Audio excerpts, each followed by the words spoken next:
तेरा कलाम रहेगा कायम पहाड़ जब न रहे खुदाया, तेरे मुंह की एक बात भी टलेगी ना चाहे कुछ भी हो। तेरी मान दिए है जिंदा सोने से भी कीमती, मेरा दिल ये दे गवाही है ये किताब अजीम। नाज़िल करे अपना कलाम, शिकस्ता दिलों को सुकून मिले, तारीखी दूर हो मेरी राहें रोशन कर। दिल अपना कलाम कसरत से ए खुदा बदल दे, रिहाई दे कसरत से फल मिलाओ। कलाम रहेगा कायम पहाड़ जब न रहे खुदाया, तेरे मुंह की एक बात भी टलेगी ना चाहे कुछ भी हो। अजीज नाजरीन, मैं अयाद ज़रीफ आप सब देखने वालों को हमारे रोज़ के बाइबली मुतालिया प्रोग्राम की नई किस्त में खुशामदीद कहता हूँ। अभी हम इस्तिस्ना की किताब का मुतालिया कर रहे हैं, जो कि पुराने अहदनामे की 5वीं किताब है, और आज की किस्त में हम 24वें और 25वें बाब का मुतालिया करेंगे। लिहाजा बाइबल मुकद्दस खोलिए और आज के प्रोग्राम में हमारे साथ शामिल हो जाइए। और आज की किस्त में हम बात करेंगे कि तलाक क्या है और ये क्यों दी जाती है। जब खुदा ने शादी का इंतज़ाम किया तो क्या तलाक मंसूबाबंदी में शामिल थी? और आज की किस्त में हम इस पर और कुछ और ख़ानदानी हिदायत पर गौर करेंगे। लेकिन प्रोग्राम के बाकायदा आगाज़ से पहले मैं खुदा के खादिम डॉक्टर एसाम को खुशामदीद कहूँगा। बहुत शुक्रिया भाई। साथ ही हमारे दीगर मेहमानों को भी खुशामदीद। डॉक्टर एसाम, सबसे पहले मैं 24वें बाब की कुछ आयात पढ़ूंगा, उसके बाद आपसे सवाल पूछूंगा। अगर कोई मर्द किसी औरत से ब्याह करे और पीछे उसमें कोई ऐसी बेहुदा बात पाए जिससे उस औरत की तरफ उसकी इल्तकात न रहे, तो वो उसका तलाकनामा लिख कर उसके हवाले करे और उसे अपने घर से निकाल दे। और जब वो उसके घर से निकल जाए तो वो दूसरे मर्द की हो सकती है। पर अगर दूसरा शौहर भी उससे नाखुश रहे और उसका तलाकनामा लिख कर उसके हवाले करे और उसे अपने घर से निकाल दे, या वो दूसरा शौहर जिसने उससे ब्याह किया हो मर जाए, तो उसका पहला शौहर जिसने उसे निकाल दिया था उस औरत के नापाक हो जाने के बाद फिर उससे ब्याह ना करने पाए, क्योंकि ऐसा काम खुदावन के नज़दीक मकरूह है। सो तो उस मुल्क को जिसे खुदावन तेरा खुदा मिरास के तौर पर तुझको देता है गुनाहगार ना बनाना। ये 4 आयात हमें तलाक के मौजू पर रोकती हैं। शुरू में मैं आपसे शादी के बारे में, खुदा की सोच के बारे में जानना चाहता हूँ, और ये कि इस मंसूबे में तलाक कहाँ से आ गई। क्या ये इब्तदाई मंसूबे का हिस्सा थी या ये बिला वजह इसमें शामिल हो गई? इसकी वजह और हालात क्या थे?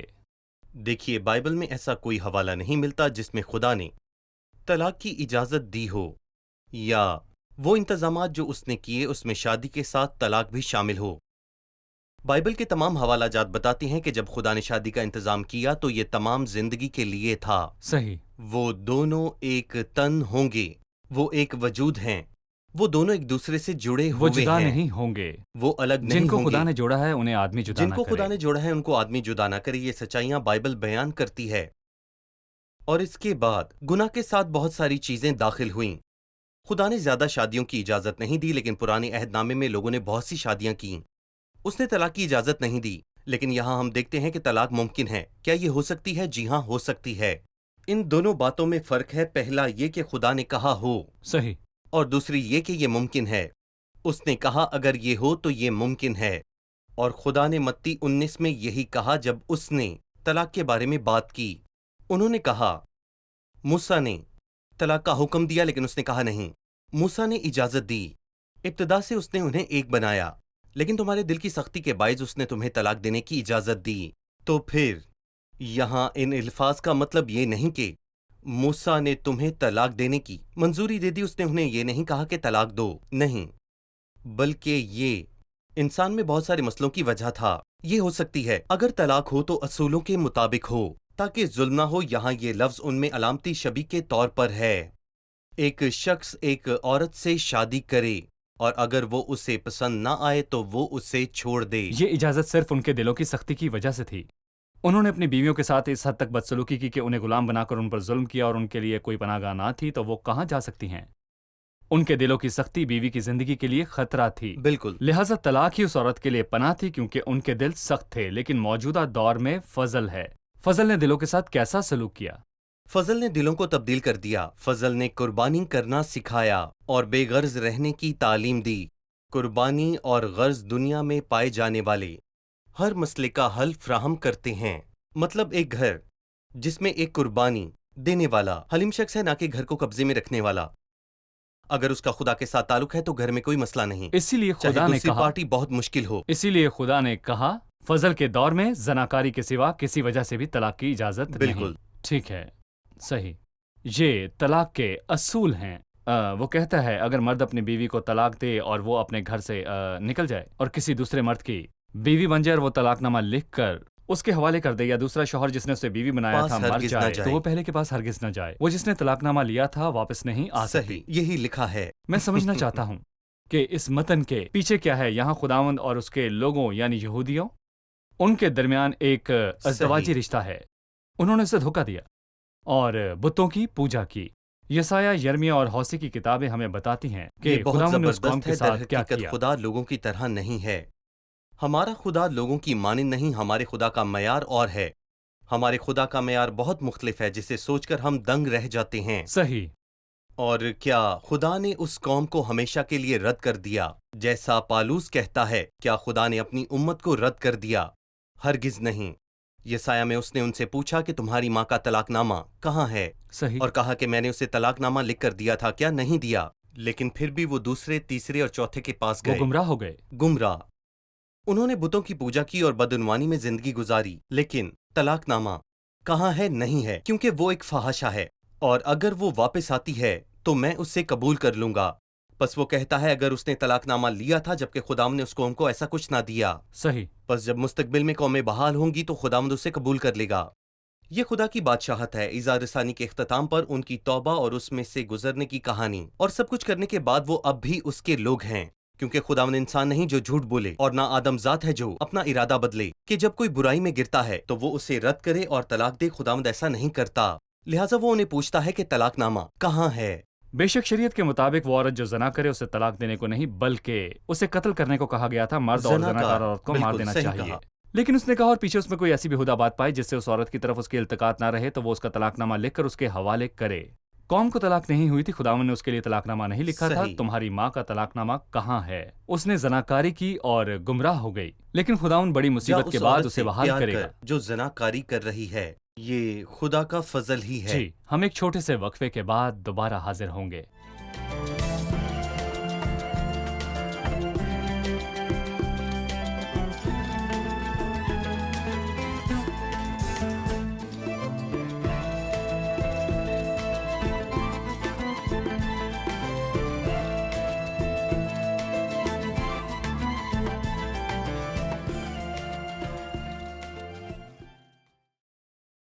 मैं पूछना चाहूंगा, छठी आयत में हम रूहानी तौर पर क्या अच्छी। सीखते हैं? डॉक्टर एहसाम, छठी आयत, कोई शख्स चक्की को या उसके ऊपर के पार्ट को गिरो ना रखे, क्योंकि ये तो गोया आदमी की जान को गिरो रखना है।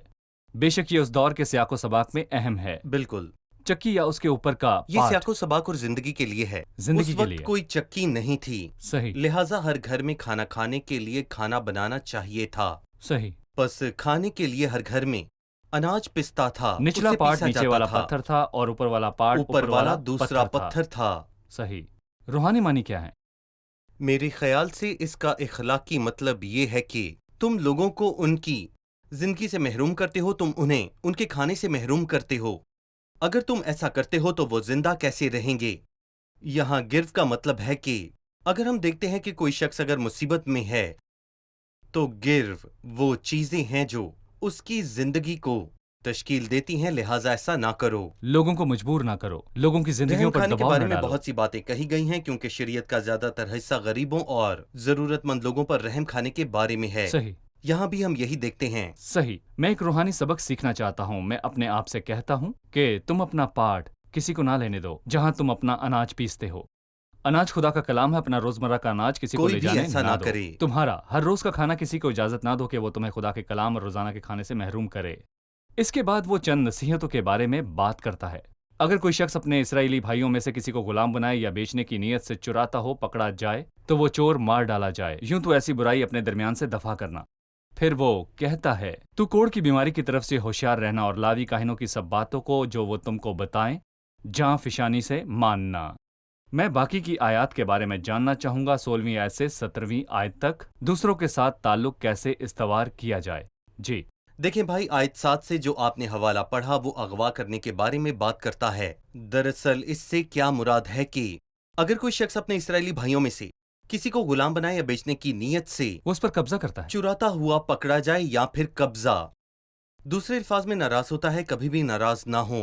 वो शख्स नाअहल है, वो गरीब और नाअहल है, तुम उसे अगवा कर सकते हो, लेकिन इसका बदला खुदा लेगा। अगर वो डाकू मर गया तो वो उस बुराई को मिटा देगा। दूसरा हिस्सा आयत 8 से 9 पर मुश्तमिल है जो पाकीज़गी की बात करता है, क्योंकि कोढ़ नापाक होने की तरफ इशारा है, तो कोढ़ की बीमारी की तरफ इशारे से होशियार रहना और लावी काहिनों की सब बातों को जो वो तुमको बताएं जाफिशानी से मानना। जब तुम्हें बुराई का कोई भी सुराग मिले, अगरचा हम रहम करते हैं, ये भी ठीक है। इसका मतलब ये नहीं कि बुराई को बर्दाश्त किया जाए। तो जब हमें बुराई का कोई सुराग मिले तो उसके साथ वही करने के लिए होशियार रहो जो बाइबल में कहा गया है। देखें, काहिनों को क्या करना है, काहिनों को कोढ़ के होने का या ना होने का फैसला करना है, और वही पाक होने का फैसला करता है। वही फैसला करता है कि किसको खैमा गाह के बाहर छोड़ दिया जाए। अगर काहिन कहता है कि ये पाक है तो खैमा में दोबारा दाखिल होने के कुछ कवानीन भी थे। सही। 10वीं आयत, जब तू अपने दोस्त को कर्ज दे जी। तो तुझे क्या करना चाहिए? तू गिरोह की चीज लेने को उसके घर में ना घुसना। अपने भाइयों के बारे में हमारे एहसासात, जब वो जरूरतमंद हो तो क्या मुझे उसे कर्ज देना चाहिए और उनसे एक रसीद पर दस्तखत करवाएं, और अगर वो वापस ना करे तो क्या मैं उसे इसके खिलाफ सजा दिलवा सकता हूं? एक दूसरे के साथ उन्हीं तजारती तरीकों से पेश आना खतरनाक है जो दुनिया इस्तेमाल करती है, वरना कोई भी नरमी नहीं होगी जिसे हम एक दूसरे के लिए तय करते हैं। दुनिया में तजारती तरीके हैं, लेकिन बाइबल हमें तालीम देती है कि हमारा एक दूसरे के साथ रिश्ता बहुत कीमती है। मैं कर्ज के वापस मिलने का इंतजार नहीं करता, ये अहम है। देखिए, अगर मेरा भाई जरूरतमंद है तो मैं अपने भाई को कर्ज देता हूं और वापस मिलने का इंतजार नहीं करता। वो मेरा हक मुझे वापस करेगा। ये खुदा के साथ ताल्लुक के बारे में बात करता है जो हमें हमारे किरदार को सही तौर पर अंजाम देने के काबिल बनाता है। क्या गिरवी लेना अच्छा है? उन दिनों वो लोग गिरवी लिया करते थे और उसने उन्हें घर में दाखिल होने से मना किया। उसने कहा, चक्की को या उसके ऊपर के बाट को गिरवी ना रखो। और जब कभी भी कोई गिरवी लेता है और अगर वो जालिम है तो वो उन्हें दुख देता है, वो उन्हें कर्ज वापस करने पर मजबूर करता है। वो कहता है तुम्हें ऐसा नहीं करना चाहिए। वो जानता है कि तुम्हें गिरवी के तौर पर क्या दे सकता है, क्योंकि वो जानता है कि वो एक खास मुद्दत के बगैर क्या कर सकता है और तुम्हें ऐसा करके उन पर जुल्म करना चाहिए। इसके बाद वो कहता है कि किसी बेवा के लिबास को गिरवी ना रखो, तुम्हें ऐसा नहीं करना चाहिए। हो सकता है उसके पास और लिबास ना हो। ये ताल्लुकात को मुनज़्ज़म करने के लिए है, और रिश्तों की शराफत हमें बताती है कि खुदा के लोगों में कितना ज्यादा रहम होना चाहिए। अब मैं 14वीं आयत पर आपका तबसरा चाहूंगा, मुलाजमत देने वाले और मुलाजिम में ताल्लुकात को मुनज़्ज़म करना। डॉक्टर एहसान, बाज़-औक़ात मैं घर में काम करने के लिए किसी को लाता हूं, जैसे एक इलेक्ट्रिशियन या प्लम्बर वगैरह, और वो खुदा के लोगों में से एक हो सकता है, यानी रफाकत रखने वाला कोई भाई।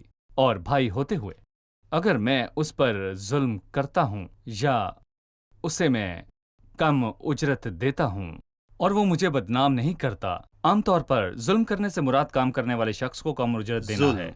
कलाम इस बारे में क्या कहता है? जुल्म, सही। ये कहती है जुल्म है। ना सिर्फ ये बल्कि तुम्हें उसकी मजदूरी देने में भी देर नहीं करनी, क्योंकि उसने सारा दिन काम किया और अब अपनी मजदूरी का इंतजार करता है। मजदूरी देने के वक्त ये ना कहो कि कल आना। मतन में लिखा है उसकी मजदूरी को कल तक मुलतवी ना करो, क्योंकि मजदूर हमेशा जरूरतमंद होता है। तुम उस पर जुल्म कैसे कर सकते हो? इसी को गरीब पर जुल्म कहते हैं। क्या उस पर गरीब होने की वजह से जुल्म करना चाहिए? अगर वो मेरा भाई होता, मुझे उसकी इज्जत करनी है और मैं कहूंगा मुझे उसकी मजदूरी देने में फयाज होना होगा। सही। इलाही असूलों को बेहतर बनाया गया है। यहाँ वो कहता है अपने भाई के एहसासात को दबाने के लिए दुनियावी असूलों का इस्तेमाल ना करो, इंसानी दबाव इस्तेमाल ना करो, अपना जुल्म इस्तेमाल ना करो, अपनी सलाहियतें इस्तेमाल ना करो, अपनी अकलियतें इस्तेमाल ना करो, क्योंकि वह जरूरतमंद है। तुम्हें उसकी मजबूरी का फायदा नहीं उठाना। सही। ये इलाही जज्बात का कम से कम दर्जा है जिसके साथ हमें इस दुनिया में रहना है। 19वीं आयत में लिखा है, जब तू अपने खेत की फसल काटे और कोई पूला खेत में भूल से रह जाए तो उसके लेने को वापस ना जाना। وہ پردیسی اور یتیم اور بیوہ کے لیے رہے تاکہ خداوند تیرا خدا تیرے سب کاموں میں جن کو تو ہاتھ لگائے تجھ کو برکت بخشے۔ فصل کاٹنے کے دنوں میں پردیسی اور یتیم اور بیوہ کے لیے جو حکم دیا گیا اس پر آپ تبصرہ کیجیے۔ در حقیقت خدا نا امیدوں اور ضرورت مند لوگوں پر غور کرتا ہے۔ پردیسی اور یتیم اور بیوہ وہ لوگ ہیں جن کے پاس زندگی گزارنے کے لیے کوئی وسائل نہیں۔ پردیسیوں کے پاس زمین نہیں، کاشت کیسے کریں گے؟ یتیم کا باپ نہیں، بیوہ کا شوہر نہیں، یہ ضرورت مند لوگ ہیں اور خدا ان کے انتظام کرتا ہے۔ مانگنے کی بجائے اس نے ان کے لیے قانونی انتظام کیا، ان کے حقوق دیے۔ وہ کھیت میں جا سکتے ہیں، اور وہ جو خدا کی شریعت پر عمل کرنا چاہتا ہے اس کے بھی خدا جیسے جذبات ہونے چاہئیں۔ اگر خدا نے ان پر رحم کیا تو جیسے وہ کہتا ہے تمہیں کھیت کے کونے ان لوگوں کے لیے ایسے ہی چھوڑ دینے چاہیے، وہ اسے تمہارا حق نہیں سمجھتا، اسے مت لو، وہ تمہارا نہیں ہے۔ تو پھر یہ کن کا حق ہے؟ یہ ان لوگوں کا حق ہے جو غریب اور مسکین لوگ ہیں۔ صحیح، شکریہ۔ اب میں 25ویں باب کی طرف بڑھوں گا، اس کی پہلی 4 آیات پڑھوں گا اور پھر آپ سے بات کروں گا۔ اگر لوگوں میں کسی طرح کا جھگڑا ہو اور وہ عدالت میں آئیں تاکہ قاضی ان کا انصاف کریں تو وہ صادق کو بے گناہ ٹھہرائیں اور شریر پر فتویٰ دیں، اور اگر وہ شریر پٹنے کے لائق نکلے تو قاضی اسے زمین پر لٹوا کر اپنی آنکھوں کے سامنے اس کی شرارت کے مطابق اسے گن گن کر کوڑے لگوائے۔ وہ اسے 40 کوڑے لگائے، اس سے زیادہ نہ مارے، تا نہ ہو کہ اس سے زیادہ کوڑے لگانے سے تیرا بھائی تجھ کو حقیر معلوم دینے لگے۔ تو دائیں میں چلتے ہوئے بیل کا منہ نہ باندھنا۔ عدالت اور دشمنی کے معاملے میں سزا کے طور پر مارنے کے لیے اس نے 40 کوڑے مقرر کیے، اور یہ اس سے زیادہ نہیں ہونے چاہیے۔ مجھے اس سزا کے بارے میں بتائیے۔ بائبل ہمیں سکھاتی ہے کہ سزا بھی انسانی صلاحیتوں کی حدود کے اندر ہی ہونی چاہیے، انسانی صلاحیتوں کی، ورنہ وہ بے ہوش ہو سکتا ہے، دوسروں کے سامنے افسوسناک ہو سکتا ہے۔ لہٰذا وہ کہتا ہے کہ تا نہ ہو کہ وہ حقیر سمجھا جائے، تا نہ ہو کہ اس سے زیادہ کوڑے لگنے سے تیرا بھائی تجھ کو حقیر معلوم دینے لگے، صحیح، کیونکہ تو اسے اس کی برداشت سے زیادہ سزا دے گا۔ لہٰذا بائبل سزا کو محدود بناتی ہے۔ جہاں تک مجھے یاد ہے، میرے خیال میں جی، پالوس رسول کو 5 دفعہ مارا گیا، شاید اس لیے کہ وہ 40 کوڑوں تک نہ پہنچے تاکہ کہیں وہ غلط گنتی نہ کر لیں، کیونکہ وہ گن کے مارتے تھے 40 منفی 1۔ صحیح، مار بے وقوفوں کے لیے تھی، اور ڈاکٹر احسام یہ کسی بھی مجرم کی سزا تھی۔ خدا ان کے ساتھ کیا کیا گیا؟ اسے مارا گیا۔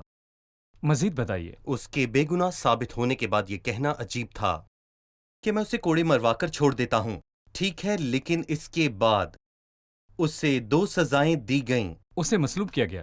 جی ہاں، پہلے مارنے کے لیے حوالہ کیا اور پھر اسے مصلوب کرنے کو دے دیا۔ اگرچہ وہ بے گناہ تھا۔ یہ ظلم کی انتہا ہے، تاریخ میں کبھی بھی ایسا نہیں ہوا تھا۔ یہاں میں یہ کہنا چاہوں گا کہ انسان کی پوری تاریخ میں کبھی ایسا ظلم نہیں ہوا جو کہ یسوع المسیح کے مقدمے اور پھر اس کی مصلوبیت کے دوران ہوا۔ صحیح، طریقہ کار یہ تھا کہ زیادہ کوڑے نہ مارے جائیں ورنہ تیرا بھائی تجھے تیری نظر میں حقیر جانے گا۔ جی مسیح کو مارا گیا، لوگوں نے اس کی تحقیر کی، وہ رد کیا گیا اور مصلوب کیا گیا۔ بالکل ٹھیک ہے، صحیح۔ ہم ایک چھوٹا سا وقفہ لیں گے اور پھر دوبارہ حاضر ہوں گے۔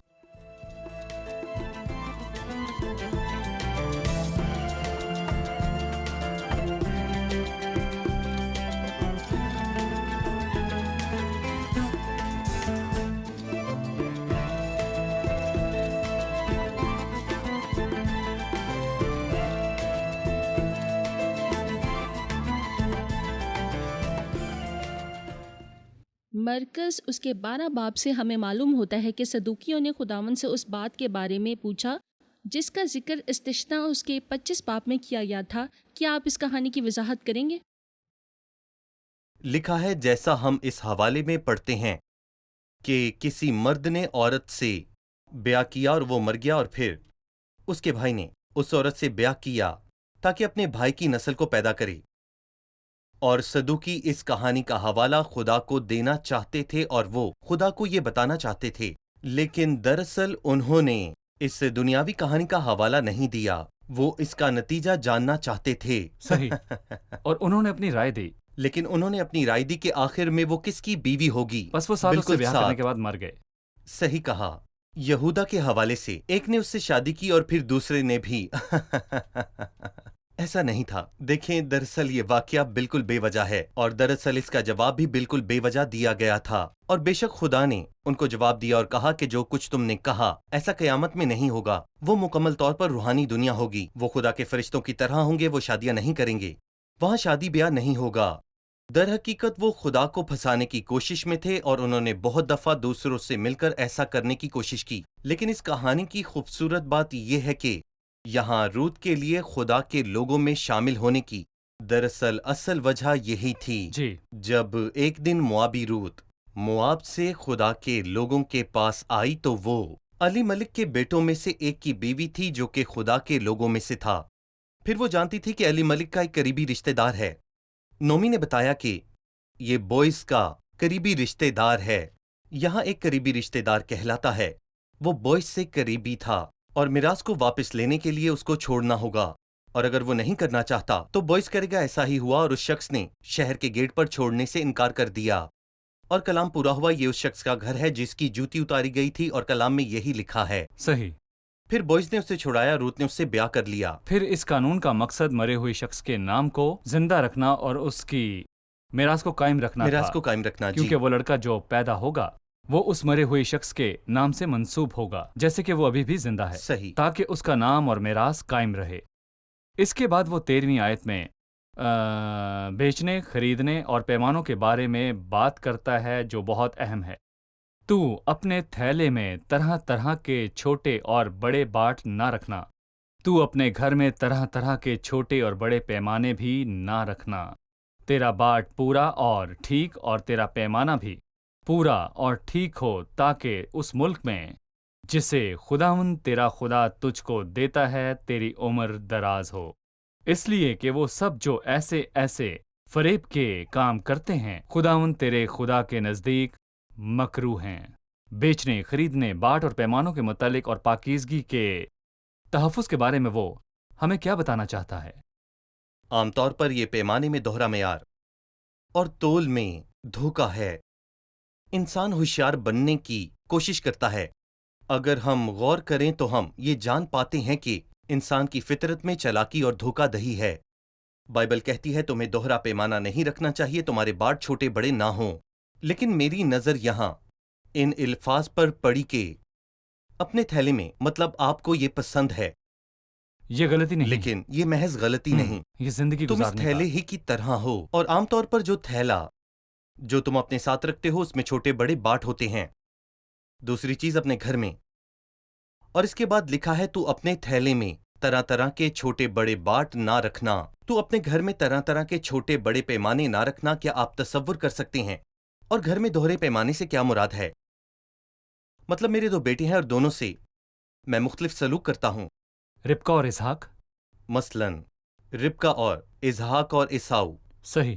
ربقہ اسحاق کی طرف جھک گئی اور اسحاق عیساؤ کی طرف. بالکل ایسا ہی رجحان موجود ہے.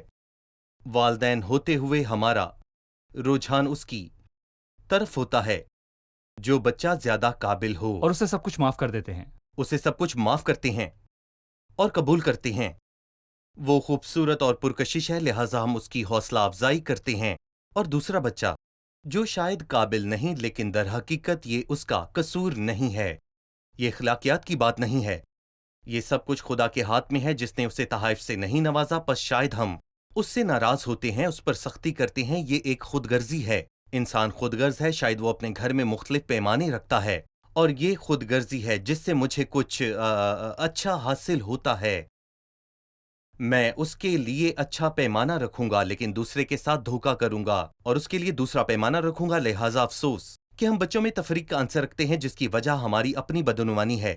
ڈاکٹر اسام، باب کا آخری حصہ 17ویں آیت سے ہے. یاد رکھنا کہ جب تم مصر سے نکل کر آ رہے تھے تو راستے میں امالیکیوں نے تیرے ساتھ کیا کیا، کیونکہ وہ راستے میں تیرے مقابل آئے اور گو تو تھکا ماندہ تھا تو بھی انہوں نے ان کو جو کمزور اور سب سے پیچھے تھے مارا اور ان کو خدا کا خوف نہ آیا.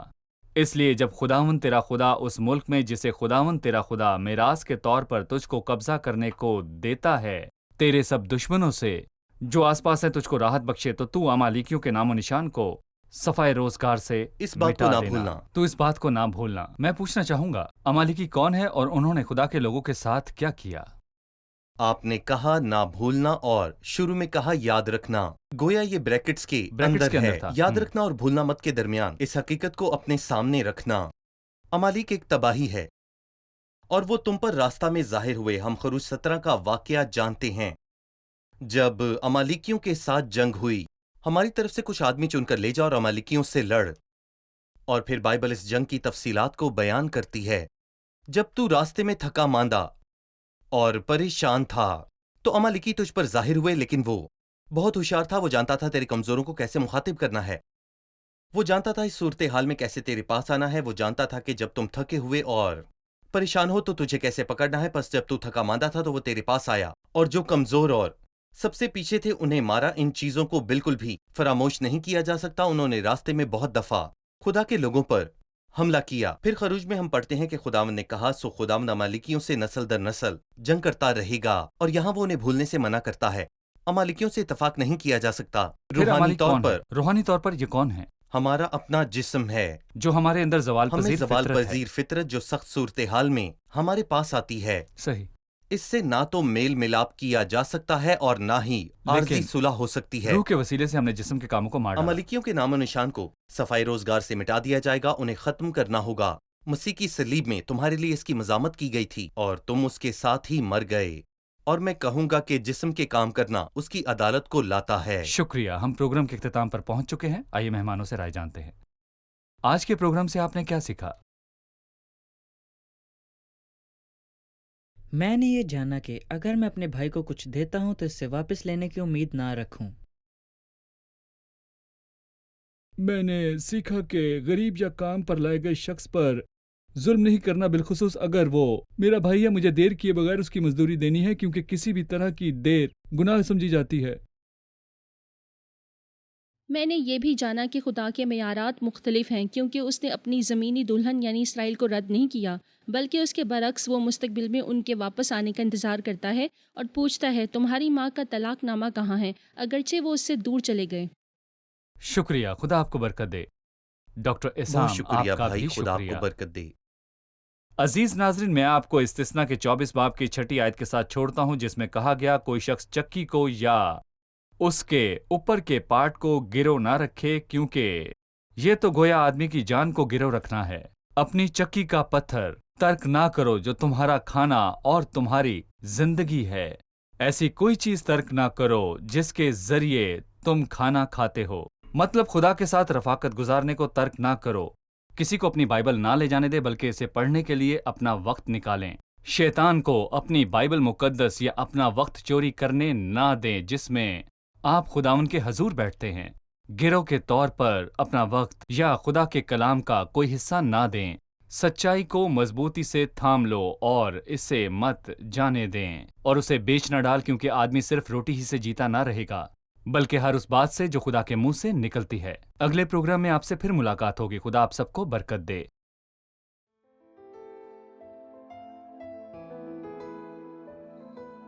تیرا کلام رہے گا قائم، پہاڑ جب نہ رہے خدایا. تیرے منہ کی ایک بات بھی ٹلے گی نہ، چاہے کچھ بھی ہو.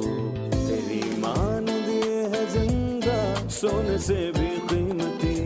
میرا دل یہ دے گواہی ہے، یہ کتاب عظیم. نازل کرے اپنا کلام، شکستہ دلوں کو سکون ملے. تاریکی دور ہو میری راہیں روشن کر. دل اپنا کلام کثرت سے اے خدا بدل دے، رہائی دے کثرت سے پھل ملاؤ. کلام رہے گا قائم، پہاڑ جب نہ رہے خدایا. تیرے منہ کی ایک بات بھی ٹلے گی نہ، چاہے کچھ بھی ہو.